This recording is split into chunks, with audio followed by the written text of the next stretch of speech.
ओम वंदे गौ मातरम। मित्रों, ब्रह्मलीन संत श्री डोंगरे जी महाराज द्वारा रचित ग्रंथ श्रीमद् भागवत रहस्य का हम पठन कर रहे हैं। मित्रों, हम तृतीय स्कंद के आज अंतिम अंक में आ चुके हैं। हमने अभी तक देखा कि राजा परीक्षित शापित होने के बाद उनको सुखदेव जी मुक्ति के लिए भागवत की कथा सुना रहे हैं, प्रश्न उत्तर चल रहे हैं। उसमें बहुत सारी प्रसंग हमने देखे। हमने पिछले प्रसंग में देखा, पिछले अंक में देखा कि किस प्रकार माता देवहूति को कपिल गीता महाराज कपिल स्वयं सुना रहे हैं और कपिल गीता की अभी रचना हुई है। और आज हम आगे कथा बढ़ाएंगे। उससे पहले मंगलाचरण कर लें। श्री कृष्ण गोविंद हरे मुरारी हे नाथ नारायण वासुदेवाय। जय श्री कृष्ण। मित्रों, और आप जिनकी उपासना करते हैं कम से कम एक बार उनका नाम कमेंट बॉक्स में अवश्य लिखिए, क्योंकि आप लिखेंगे, हम पढ़ेंगे, हमारे साथ हमारे और दर्शक भी पढ़ेंगे। तो ये ईश्वर की उपासना करने की एक सरल विधि, और आप उतनी अधिक बार ईश्वर का नाम ले पाएंगे। चलिए आज की कथा आरंभ करते हैं। आज की कथा है ध्यान करने के निर्देश, ध्यान ना करने के परिणाम और देवहूति को तत्व ज्ञान प्राप्त होता है। जिसे ध्यान करना है वह एक आसन पर बैठे और मन को स्थिर करे। ध्यान करते समय संसार को मन से बाहर निकाल करो, और ध्यान करने से मन स्थिर होता है। बिना ध्यान के दर्शन परिपूर्ण नहीं होता है। यानी कि आप जब तक ध्यान नहीं करेंगे आपकी भक्ति परिपूर्ण नहीं हो पाएगी। भोग भूमि में रहकर भगवान का ध्यान करना टेढ़ा काम है। संसार में रहकर ज्ञान भक्ति में निष्ठा रखना सरल नहीं है। भूमि का मन पर प्रभाव पड़ता है। ध्यान करने के लिए ध्यान करने वाले को चाहिए कि वह पवित्र और एकांत स्थान पर बैठकर ही ध्यान करे। मित्रों, आप जानते हैं कि स्थान का, भोजन का, सब चीज़ों का मन पर बहुत गहरा प्रभाव पड़ता है। और कई जगह ऐसा होता है कि मन एकदम उचाट हो जाता है, और किसी घर जाओ तो मन एकदम शांत हो जाता है। तो आपका मन कहाँ लग रहा है वहाँ, या तो आप अपने आप में इतने शुद्ध हो जाओ कि आप जहाँ बैठो वहाँ आपकी अपनी ऊर्जा काम करे, अन्यथा औरों की ऊर्जाओं में जब आप प्रभावित होते हैं तो समस्या होती है। कहने का तात्पर्य ऐसा है। आगे बढ़ते हैं। कपिल कहते हैं, माता, जिसे ध्यान करना है वह पवित्र भोजन का परिमित मात्रा में सेवन करे। आहार सात्विक और अल्प मात्रा में होना चाहिए, जिसे अजीर्ण ना हो। वह ब्रह्मचर्य का सेवन नहीं कर सकता। जिसे ध्यान करना हो वह चोरी ना करे। यानी कि जिसको ध्यान करना है उसको ब्रह्मचर्य का पालन करना है, चोरी नहीं करनी है, यानी कि अस्ते का पालन करना है। मनुष्य कई बार आँख और मन से भी चोरी करता है। अन्य की वस्तु का मानसिक चिंतन भी चोरी है। अब यहाँ इसको थोड़ा सा और स्पष्ट कर दूं। मित्रों, जब आप भोजन करते हैं तो ध्यान आपको जो परिमित भोजन कहा गया है, और सात्विक भोजन कैसा, आप विदुर जी का भोजन देख लीजिए। विदुर जी की कथा जो हमने पढ़ी थी, वो केवल साग खाते थे, उसमें मसाले वगैरह कुछ नहीं होते थे। कि जितना आप सादा भोजन करेंगे उतने ही विकार आपके मन में कम जाएंगे। जितना आप अन्न से दूर रहेंगे उतने विकार कम होंगे। और भोजन कभी भी इतनी मात्रा में ना करें कि पेट में भारीपन आ जाए, क्योंकि भारीपन आते ही आलस्य आएगा। और इतना कम ना करें कि शरीर में निर्बलता हो, क्योंकि शरीर निर्बल होगा तो आप बैठ नहीं पाएंगे। हाँ, यदि आप भूख प्यास सब कुछ छूट जाता वो बात अलग आ जाती है, किंतु अभी यदि आपको भूख प्यास परेशान करती है, आपको भूख प्यास से प्रभाव पड़ता है, तो आप इतना भोजन करें कि पेट में भारीपन ना हो, और इतना ऐसा भोजन करें कि जो आपको बिल्कुल भी कहीं से भी कैसे भी तीखा या वैसा ना हो, ताकि आपके मन को शांति मिले, आपका मन शांति से पूजा में यानी कि ध्यान में लग सके। आगे बढ़ते हैं। जो ध्यान करना चाहता है उसे ब्रह्मचर्य का पालन करना चाहिए। सभी इंद्रियों से ब्रह्मचर्य का पालन करना चाहिए। कई लोग शारीरिक ब्रह्मचर्य का पालन करते हैं, किंतु मानसिक ब्रह्मचर्य का पालन नहीं करते। यानी कि मानसिक उनका वो भोग का चिंतन चलता रहता है। यानी कि मुझे ये खाने का मन कर रहा है, वो करने का मन कर रहा है, स्त्री संग या पुरुष संग का मन कर रहा है। ये सारे के सारे मानसिक चिंतन भी शारीरिक चिंतन से अधिक, शारीरिक क्रियाओं से अधिक घातक होते हैं। ब्रह्मचर्य का मानसिक भंग शारीरिक भंग से जैसा ही है। मन से करो या आँखों से, किंतु चोरी तो चोरी है। अतः प्रत्येक इंद्रिय से ब्रह्मचर्य का पालन करो। केवल शरीर से नहीं, मन से भी ब्रह्मचर्य का पालन करो। एक दिन के ब्रह्मचर्य के भंग होने से 40 दिन तक मन स्थिर नहीं हो पाता है। और आजकल लोग एक क्रिया ना करने को ब्रह्मचर्य पालन करना मानते हैं। तो और ये 40 दिन तो एक बार भंग होने से होता है। आप सोचते हैं कि भाई हमारा ध्यान नहीं लगता, क्योंकि आप दिन में ना जाने कितनी बार जो लोग भंग करते हैं। क्योंकि मेरे पास बच्चों के फ़ोन आते हैं, मैसेज आते हैं कि दीदी हम दिन में 4-4, 6-6 बार करते हैं। तो फिर आपको ध्यान लगाने में समय तो लगेगा ना, आपको रिकवर होने में समय तो लगेगा ना। इसलिए ये बात आपको स्पष्ट की। जब तक देह का भान है तब तक धर्म ना छोड़ो। इसके बाद ध्यान की विधि बताई गई है, जिसका हम पहले वर्णन कर चुके हैं। जब हमने द्वैत अद्वैत आदि सब देखा था, वहाँ हमने बताया था कि क्या स्थिति होती है। कपिल भगवान ने माता देवहूति को ध्यान करने की आज्ञा दी। ध्यान के बिना ईश्वर का अनुभव नहीं होता। रात्रि को सोने से पहले प्रभु का ध्यान करो। वे कहते हैं कि माता परमात्मा के अनेक रूप हैं, जिसमें से किसी भी को भी इष्ट मानकर उसका ध्यान करो। व्यास जी ने किसी विशेष स्वरूप का आग्रह नहीं किया है। तुम्हें जो स्वरूप मन भाए उसी का ध्यान करो। हे माता, तुम चतुर्भुज का ध्यान करो। ध्यान करने से पहले ठाकुर जी के साथ संबंध स्थापित करना आवश्यक है। दास्य भक्ति में पहले चरणों में दृष्टि स्थिर करनी होती है, यानी कि जब दास्य भक्ति होती है ना तो चरणों से स्थित की जाती है। मुझे मेरे एक दर्शक ने कहा था, दीदी ध्यान में मन नहीं लगता, तो मैं क्या करता हूँ, मैं ऐसा अनुभव करता हूँ कि मेरी जो गर्दन है ना वो प्रभु के पैरों में बंधी है। मैंने हाथ से प्रभु के पैरों को पकड़ रखा है। भले मैं मूर्ति की ही ध्यान करता हूँ, पर मैं वही ध्यान करता हूँ कि मेरी गर्दन वहाँ बंधी हुई है और मैं वहीं पड़ा हुआ हूँ। तो बोले कब तक ध्यान नहीं लगेगा। मतलब लोग किस तरह अपने आप को बांधते हैं कि मुझे करना ही है, तो वैसे नहीं हो पर तो ऐसे ही सही। तो उसका अनुभव वो लगातार करता है, बोलता है, तो मेरा ध्यान बोले अब धीरे धीरे होने लगा है। ऐसा कहने का तात्पर्य था उनका। बार बार मन को किसी भी एक स्वरूप में स्थिर करो। ध्यान में तन्मयता होने पर संसार विस्मरण होता है। ध्यान में देहभान और जगत भान विस्मित होता है। ज्यों ज्यों संसार का विस्मरण होता है त्यों त्यों प्रभु स्मरण में आनंद आने लगता है। हाँ, वो रोड पे घर है ना, तो कभी कभी गाड़ियाँ ऐसी जाती कि मैं रुक जाती हूँ। शक्कर की एक गुड़िया सागर की गहराई नापने भीतर गई, सो गई। परमात्मा भी समुद्र के समान व्यापक है, विशाल है। ज्ञानी पुरुष परमात्मा स्वरूप के साथ एक ऐसे घुल मिल जाते हैं कि फिर वे उनसे भिन्न नहीं होते हैं और ना ही अलग दिखाई देते हैं। ध्यान करने वाला ध्यान करते हुए ध्येय में मिल जाता है, यही अद्वैत है। ध्यान करने वाला अहम मेरापन मेरा ईश्वर से मिल जाता है, यानी कि उसका सब कुछ अहम मेरापन मैं का भाव सब कुछ ईश्वर में मिल जाता है। देह भान से विस्मृत होने पर जीव और शिव एक हो जाते हैं। कुछ ज्ञानी लोग भेदभाव से ध्यान करते हैं, जो कुछ ज्ञानी अभेद भाव से ध्यान करते हैं, यानी कि कुछ लोग भेदभाव से यानी कि द्वैत भाव में ध्यान करते हैं, कुछ लोग अभेद से यानी कि अद्वैत में। ये हम पहले ही बता चुके हैं, हमने इसका पहले पठन किया था। पहले भेदभाव से ध्यान करते हैं, फिर अभेद भाव से। फिर कुछ जीव का जीवत्व ईश्वर में मिल जाता है। जीवत्व स्वतंत्र नहीं रह पाता।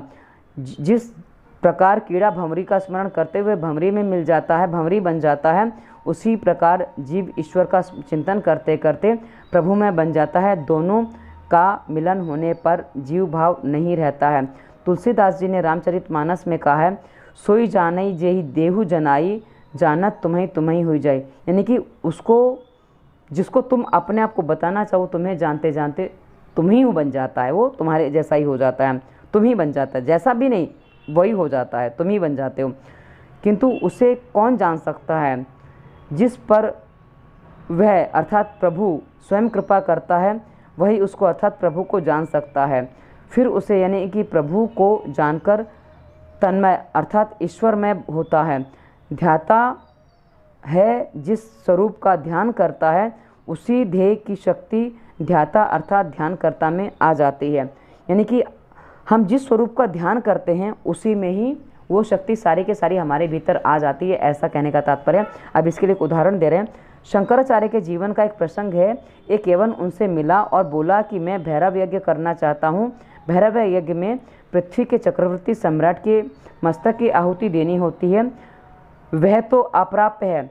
अब अतः तुम मुझे अपना मस्तक दे दो। तुम्ही ने कहा है कि आत्मा देह से भिन्न है, परमात्मा से भिन्न है।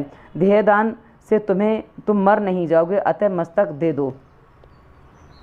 मित्रों, यवन यानी कि म्लेच्छ यानी कि मुगल, और आज मुगलों की संतान क्या करते हैं वो हम सब जानते हैं।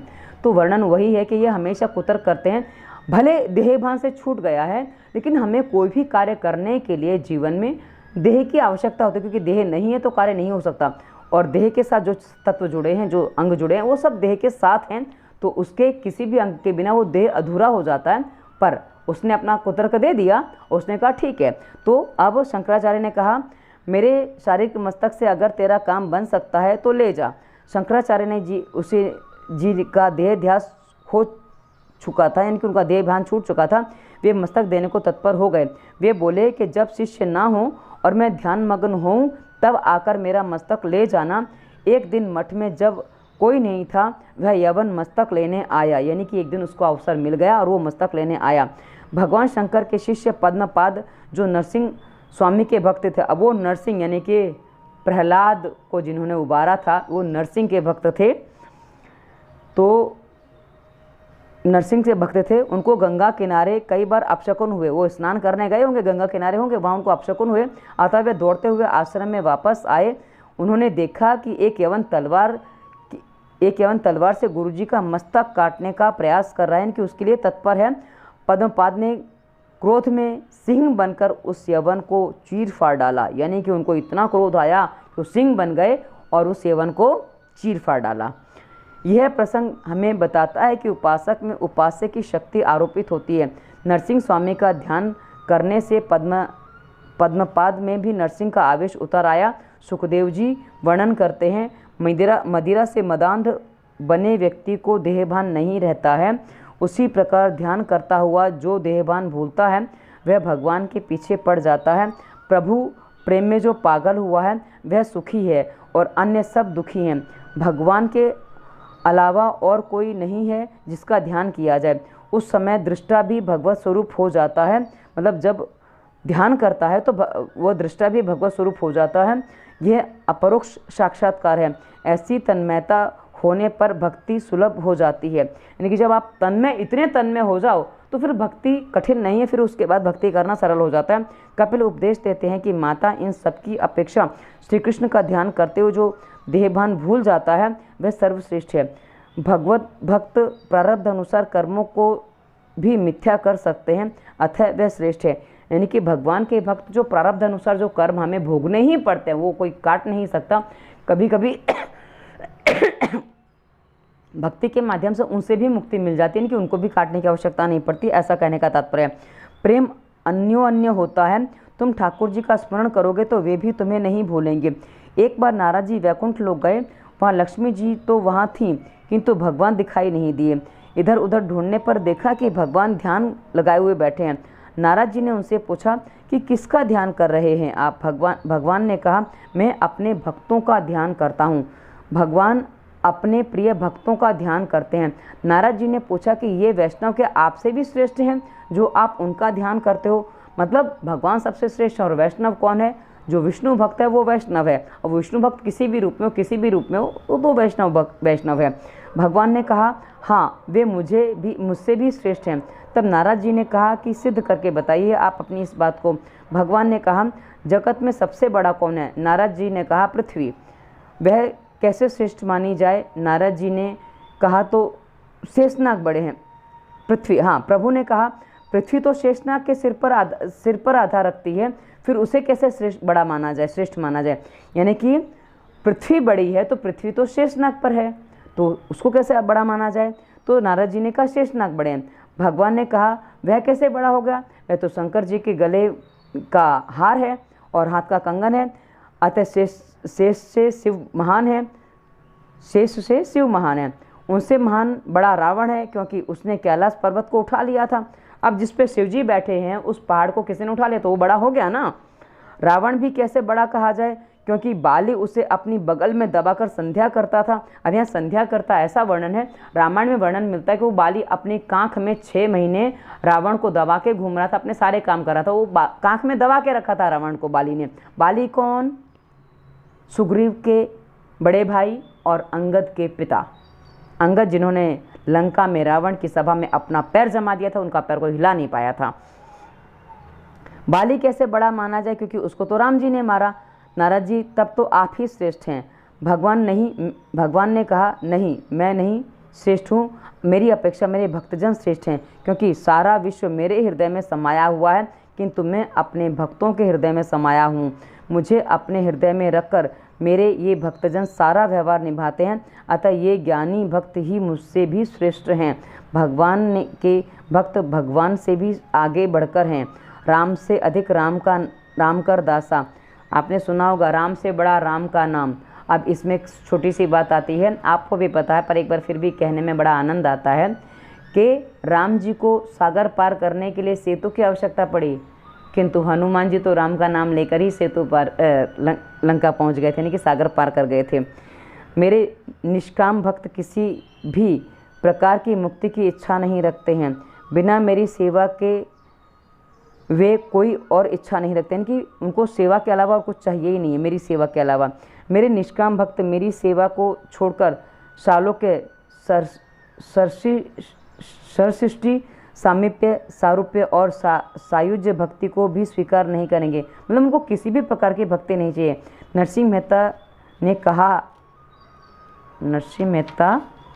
ने गाया है नरसिंह मेहता ने क्या गाया? हरि ना जन तो मुक्ति न मांगे, मांगे जन्म जन्म अवतार रे।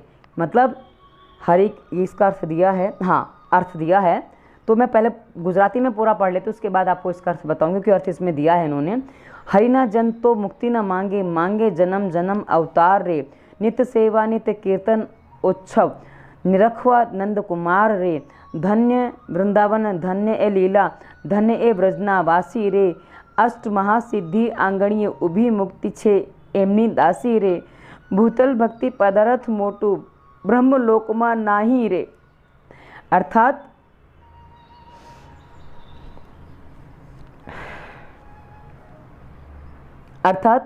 हरिजन मुक्ति नहीं, जन्म जन्म के अवतार चाहते हैं कि जिससे प्रभु की नित्य सेवा कीर्तन उत्सव आदि आदि करके नंद कुमार का दर्शन किया जा सके।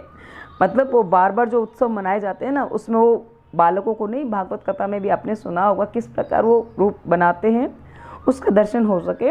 वृंदावन धन्य है लीला, और धन्य है वे ब्रज के वासी, धन्य हैं जिनके आंगन में अष्ट सिद्धि खड़ी है और मुक्ति उनकी दासी है। ब्रह्मलोक में भी जो प्राप्त ना हो सका, ऐसा श्रेष्ठ पदार्थ भक्त केवल पृथ्वी पर ही प्राप्त कर सकता है। मेरे भक्तजन मेरे प्रेम रूपी प्राकृत स्वरूप को प्राप्त करते हैं, जबकि देह गेह में आसक्त पुरुष अधोगति को जाते हैं।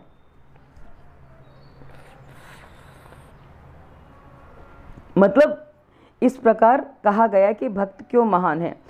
कपिल कहते हैं, माता और मैं क्या कहूँ, ईश्वर से विभक्त हुआ जीव कभी सुखी नहीं रह सकता।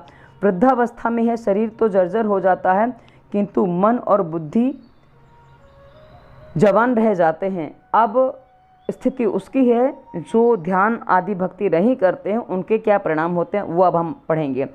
यौवन में जिसका उपभोग किया था, उन सुखों का बार बार चिंतन करता है। भगवान का चिंतन ना हो सके तो कोई बात नहीं, किंतु संसार के विषयों का चिंतन कभी मत करो। ये फिर से एक बार आया, हमने कितनी बार इस बात को पढ़ा, फिर से आ रहा, बार बार आ रहा है।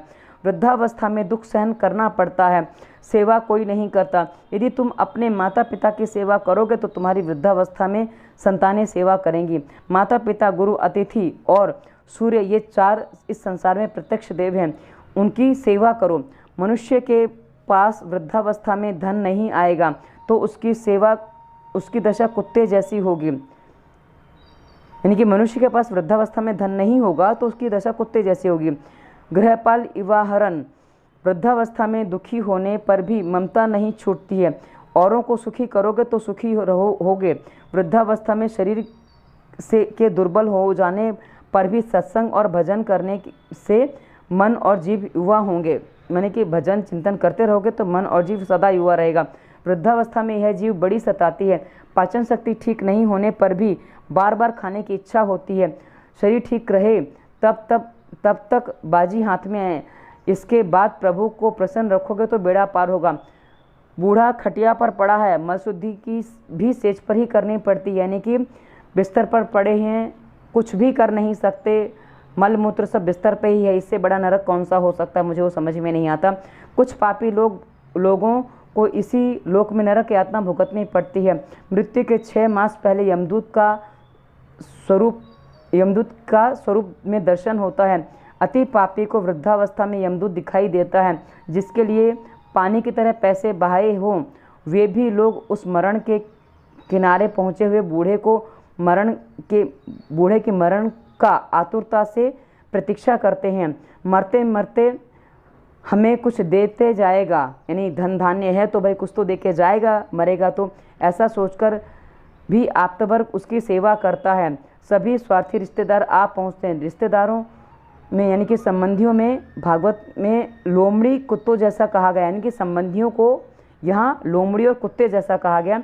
पुत्री भी बड़ी लालची होती है, पिता की बीमारी की खबर सुनते ही दौड़कर आती है, पिताजी मैं आपकी मणि, मुझे पहचाना, क्योंकि अब पिता की याददाश्त चली गई, सब कुछ चला गया, तो पिता पहचाने ना पहचाने बात का विषय है, किंतु मणि बहन कुछ भी उजाला दे नहीं सकी। मणि यानी कि मणि चमकती है ना, पर मणि बहन भी कोई उजाला नहीं दे सकी। वह बूढ़ा रो रहा है, वह जानता है कि स्त्री का संतान कोई साथ नहीं जाएंगे, मुझे अकेले ही जाना पड़ेगा, फिर भी विवेक नहीं आ पाता।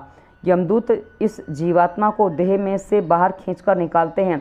अंतकाल में 2 यमदूत आते हैं, पुण्य पुरुष और पाप पुरुष। दोनों यमदूत जीवात्मा को मारते हैं। पुण्य पुरुष जीव से कहता है कि पुण्य करते हुए तुझे अवसर दिया था, पुण्य करने का तुझे अवसर दिया था, फिर भी तूने पुण्य नहीं कमाया। मरते समय जीव बड़ा ही छटपटाता है। यमदूतों की गति पग से आँख तक होती है। ब्रह्मरंध्र में जो अपना प्राण को स्थिर करता है उसका यमदूत कुछ नहीं कर सकते। मृत्यु के बाद पूर्वजन्म याद नहीं आता। स्थूल शरीर के भीतर सूक्ष्म शरीर होता है, सूक्ष्म शरीर के भीतर कारण शरीर, सूक्ष्म शरीर के भीतर रहती हुई वासनाएं और कारण शरीर। मतलब हमारा जो जाता है ना, आत्मा और मन इस शरीर से निकलता, वही बताया गया कि वासनाएं हमारे मन के साथ यानी हमारी सूक्ष्म शरीर के साथ जो मन है वो चला जाता है। यमदूत जीवात्मा को उसके साथ ही यमपुरी ले जाते हैं। अतिशय पापी व्यक्ति के लिए यमपुरी का मार्ग अत्यंत भयंकर होता है। पापी को गर्म बालू पर चलना पड़ता है। जीवात्मा को उसके द्वारा किए गए पापों की सूची यम की राजसभा में चित्रगुप्त सुनाते हैं। 14 साक्षी की उपस्थिति में किए जाते हैं। वे साक्षी हैं पृथ्वी, सूर्य, चंद्र आदि। जीवात्मा मतलब जो संसार में जो भी हैं उनको सबको उसका साक्षी बनाया जाता है, तब उसकी सुनवाई होती है जीव की, और उसके बाद उसका दंड निर्धारण होता है। जीवात्मा को उसके पापों के अनुसार नरक दंड दिया जाता है। यदि किसी के पाप पुण्य समान हो तो उसे चंद्रलोक में भेज दिया जाता है। पुण्य के समाप्त होने पर जीव को फिर मनुष्य लोक में जाना होता है। कई जन्म मरण, इस मरण का दुख उसे भुगतना पड़ता है। वृंदावन में एक महात्मा रहते थे। वे एक बार ध्यान में बैठे कि एक चूहा उनकी गोद में छिप गया, क्योंकि उसे बिल्ली दौड़ा रही थी, उसके पीछे बिल्ली थी। महात्मा को दया आई, उसने चूहे से कहा तू बिल्ली से डरता है, बिल्ली तेरा क्या बिगाड़ सकती है। चूहे ने कहा वो मुझे खा जाएगी। तो वो बोला ठीक है मैं तुझे बिल्ली बना देता हूँ। तो उसने बिल्ली बना दिया। एक बार बिल्ली का कुत्ते ने पीछा किया तो कुत्ता बनना चाहा तो उसे कुत्ता बना दिया। जंगल में उसके कुत्ते के पीछे शेर पड़ा तो महात्मा के पास आया, बोला तो महात्मा ने शेर बना दिया। महात्मा ने उसे शेर बना दिया। अब उसकी मति भ्रष्ट हो गई कि हिंसक वृत्ति जागृत हो गई। उसने सोचा कि मैं इसे महात्मा को खा जाऊं, अन्यथा ये कहीं मुझे फिर से चूहा ना बना दे। मतलब उसकी मति इतनी भ्रष्ट हो गई, चूहे से शेर बनाया था कि भैया कहीं मुझे वापस चूहा ना बना दे, इसलिए वह महात्मा को खाने के लिए आए। तो महात्मा ने कहा कि तू मुझे ही खाना चाहता है। उन्होंने शेर को पुनः चूहा बना दिया। यह कथा केवल चूहा बिल्ली की नहीं है, हमारी भी है।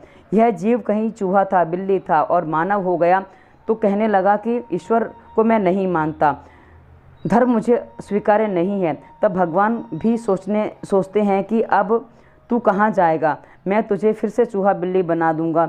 इस मनुष्य जीव में जीव ईश्वर को पहचानने और प्राप्त करने का प्रयत्न नहीं करेगा तो उसे पशु भी बनना पड़ेगा। पशु पक्षियों के अवतारों में कई प्रकार के कष्ट सहन करने के बाद जीव मनुष्य योनि में आता है। गर्भावस्था के दिन जीव पानी के बुलबुले सा सूक्ष्म होता है। 10 दिनों में वह फल सा बनता है। 1 मास के बाद गर्भ सिर वाला होता है। 2 मास के बाद हाथ पाँव, 3 मास के बाद बाल नाखून, 4 मास के बाद धातु, 5 महीनों में भूख प्यास का ज्ञान, 6 महीने में माता के पेट में भ्रमण। ऐसा क्रम अनेक जंतु उत्पन्न हो सकें ऐसी विष्टा मूत्र से भरे हुए भाग में जीव को रहना पड़ता है। यानी कि हमारे शास्त्रों में सबसे बड़ा नरक गर्भावस्था यानी कि गर्भकाल को माना गया। जब भ्रूण गर्भकाल में होता है, जब जीव गर्भकाल में होता है, उसे सबसे बड़ा नरक माना गया है। जंतु के काटने से भी वह मूर्छित हो जाता है। माता के द्वारा खाई हुई मिर्ची, कटु खट्टा गर्म आहार से भी उसके अंग में वेदना होती है। इस तरह गर्भ में वह कई प्रकार के कष्ट झेलता हुआ पिंजड़े में बंद पक्षी की भांति कुछ भी करने में असमर्थ 7वें महीने में जीवात्मा, मुझे बाहर निकालो, गर्भवास और नरकवास एक समान ही है, मुझे बाहर निकालोगे तो मैं आपकी सेवा करूंगा, भक्ति करूंगा। गर्भ में जीव ज्ञानी होता है, भगवान के आगे वह अनेक प्रतिज्ञाएं करता है, मुझे बाहर निकालिए, मैं बहुत दुखी हूँ। प्रसव के समय की पीड़ा के कारण वह पूर्व जन्म का ज्ञान भूल जाता है। जीव अनादिकाल से बाल्यावस्था में, यौवन में और वृद्धावस्था में दुख झेलता है। जन्म मरण के दुख एक ही समान भयंकर हैं, उसका काम कभी अंत नहीं होता।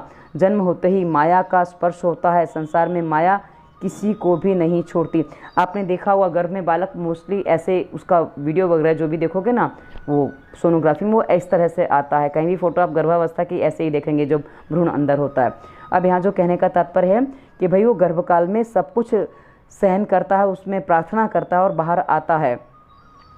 जीव एक ही वस्तु से प्रेम करे तो ईश्वर प्रसन्न होते हैं। जीव बाल्यावस्था में माता से और फिर खिलौनों से प्रेम करता है, फिर कुछ बड़े होने पर पुस्तकों से प्रेम करने लगता है। पुस्तकों का मोह उतरते उतरते रुपयों पैसों से मोह करने लगता है। फिर पत्नी से प्रेम करता है, उससे वह कहता है कि मैं तेरे लिए हज़ारों रुपये खर्च कर सकता हूँ। वह पत्नी के इशारों पर नाचने लगता है, किंतु पत्नी प्रेम भी हमेशा नहीं रहता। 2 बच्चों के होने पर व्याकुल हो जाता है। अब यहाँ पत्नी प्रेम की जो बात कही गई ना मित्रों, यहाँ कभी भी जब एक पक्ष की बात की जाती है, क्योंकि यहाँ जो लेखक है वो पुरुष हैं, तो ये पत्नी प्रेम की बात करते हैं। पत्नी के लिए वो पति प्रेम की बात आ जाती है कि पति के लिए वो सब कुछ तैयार होती है, सजती है, धजती है, इतना कुछ करती है, भोजन पकाती है, सारा घर का काम करती है, मजदूर की तरह काम करती है। वो सारी बातें दोनों तरफ होती हैं, ये एक तरफा, क्योंकि जो व्यक्ति वर्णन करता है वो अपने अनुसार वर्णन करता है, दूसरे के अनुसार नहीं कर पाता है, इसलिए ऐसा कहा गया। संतान के होने पर पत्नी का मोह घटने लगता है। प्रभु वैसे ही पति का मोह भी कम हो जाता है। प्रभु की माया बड़ी ही विचित्र है, विवाहित भी पछताता और अविवाहित भी पछताता है। अनेक जन्मों में यह जीव इसी तरह भटकता आया है। अतः कपिल भगवान कहते हैं कि माता, अब भी तुम्हें कब तक भटकना है। अपने मन को संसार के विषयों से हटाकर प्रभु में स्थित करो। परमात्मा के चरणों का आश्रय करके जन्म मरण के चक्र से जो मुक्त हुआ है, उसी का जीवन सफल हुआ है, ऐसा मानो। माता को उपदेश देकर कपिल भगवान वहाँ से चले गए। माता जी ने आज्ञा ली जाने के लिए, माता जी से आज्ञा ली जाने के लिए, मतलब कपिल भगवान अब अपने और कहीं जा रहे हैं। कपिल भगवान कलकत्ता के समीप संगम तीर्थ पर आए। आज भी उनके वहाँ दर्शन होते हैं। समुद्र ने कपिल नारायण का स्वागत किया। माता देवहूति सरस्वती के किनारे जा विराजी, स्नान करती हैं, ध्यान करती हैं, अतः मन की शुद्धि होती है। मन को नारायण का चिंतन करते करते मुक्ति मिल गई। उन्हें सिद्धि मिलने के कारण उस गांव का नाम सिद्धपुरा पड़ा। देवहूति ने के उद्धार के कारण उनका दूसरा नाम मातृगया भी पड़ गया। इस कपिल गीता को सुनने से श्रोता वक्ता के अनेकों पाप नष्ट हो जाते हैं। अनेक प्रकार के कर्म, ज्ञान, दान, तप, वेदाध्ययन, वेद विचार, मन, इंद्रियों का संयम, कर्म त्याग, अनेकों प्रकार के योगाभ्यास, भक्ति योग, प्रवृत्ति योग और निवृत्ति योग और सकाम निष्काम धर्म, आम तत्व का ज्ञान तथा दृढ़ वैराग्य, इन सभी साधनों से सगुण निर्गुण रूप परमात्मा की प्राप्ति की जाती है। इन सभी मार्गों से प्राप्त करने का तत्व तो एक ही है, वह है परमात्मा। किसी भी रास्ते से जाओ, आपको परमात्मा को प्राप्त करना है। अब एक छोटा सा भजन आपको सुनाना चाहूँगी, बहुत शॉर्ट में सुनाऊंगी कि सिर्फ उसकी जो भावपूर्ण पंक्तियाँ वही आपको सुनाऊंगी।